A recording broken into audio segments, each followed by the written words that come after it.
Hello friends, આજે આપણે બનાવીશું શ્રાવણ માસમાં વ્રત કે ઉપવાસમાં ખાઈ શકાય તેવા ફરાળી ઢોકળા, જેના માટે અડધો કપ સાબુદાણાને પીસીને બાઉલમાં લઈ લેશું અને તેની સાથે જ આપણે 2-3 કપ જેટલો સામો તેને પણ દરદરો પીસીને લઈ લેશું, 1 ચમચી જેટલી આદુ મરચાંની પેસ્ટ અને આપણે પોણી વાટકી જેટલું ફેટેલું દહીં ઉમેરી એકદમ સરસ મિક્સ કરી લેશું.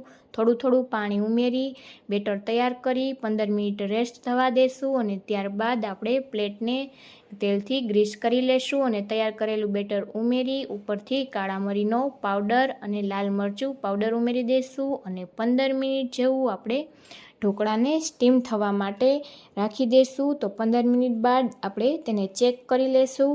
તો આ રીતે આપણે છરીથી ચેક કરી લેશું અને ત્યારબાદ આપણે બહાર લઈ લેશું અને એકદમ સરસ તેને ઠરવા દેશું. ત્યારબાદ આપણે તેના પીસીસ કરીશું.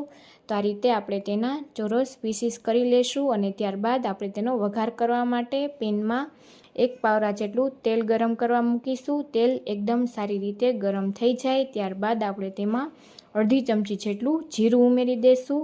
તો જીરુંને પણ એકદમ સારી રીતે થવા દેશું. તો આ રીતે 2 મિનિટ જેવું તેને ચલાવીને એકદમ સરસ જીરું આપણું સતળાઈ જાય ત્યારબાદ આપણે તેમાં સફેદ તલ ઉમેરીશું. તો 1 ચમચી જેટલા સફેદ તલ ઉમેરી તેને પણ એકદમ સરસ આપણે તવા દેશું અને ત્યારબાદ આપણે તેમાં મીઠા લીમડાના પાન ઉમેરીશું. તો આ રીતે 6 થી 7 મીઠા લીમડાના પાન ઉમેરી એકદમ સરસ વઘારને આ રીતે સાતળી લેશું અને ત્યારબાદ આપણે પ્લેટમાં ઉમેરી દઈશું. તો આ ઢોકળા છે તે ઇન્સ્ટન્ટ ઝટપટથી બનીને તૈયાર થઈ જાય છે અને વ્રત કે ઉપવાસમાં ખાવામાં ખૂબ જ ટેસ્ટી લાગે છે. તો આ રીતે એકવાર જરૂરથી બનાવીને ટ્રાય કરજો. તો આ રીતે બધો જ વઘાર છે તે આપણે પ્લેટમાં ઉમેરી દઈશું અને ત્યારબાદ આપણે ઢોકળાને પ્લેટમાંથી લઈ અને આપણે સર્વિંગ પ્લેટમાં લઈ લેશું. તો આ રીતે એકદમ પોચા, જાળીદાર અને ખાટા ઢોકળા બનીને તૈયાર થઈ જાય છે.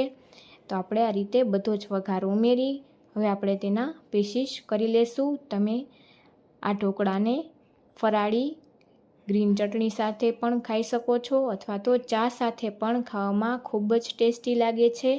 તો આ રીતે આપણે તેની સાઈડથીને આ રીતે સાઈડથી તેને અલગ કરી લેશું અને ત્યારબાદ આ રીતે આપણે પ્લેટમાં લઈ લેશું. તો તમે જોઈ શકો છો કે એકદમ પોચા, જાળીદાર આપણા ઢોકળા બનીને તૈયાર થયા છે. તો હવે આપણે ઉપરથી લીલા ધાણા ઉમેરી સર્વ કરીશું. જો તમને વિડીયો ગમ્યો હોય તો લાઈક કરજો, શેર કરજો. ફૂલ વિડીયો ચેનલમાં છે, જોવાનું ભૂલતા નહીં. જો ચેનલને સબસ્ક્રાઈબ ન કરી હોય તો સબસ્ક્રાઈબ કરી લેજો, જેથી અવનવી રેસીપીઓ તમને મળતી રહે.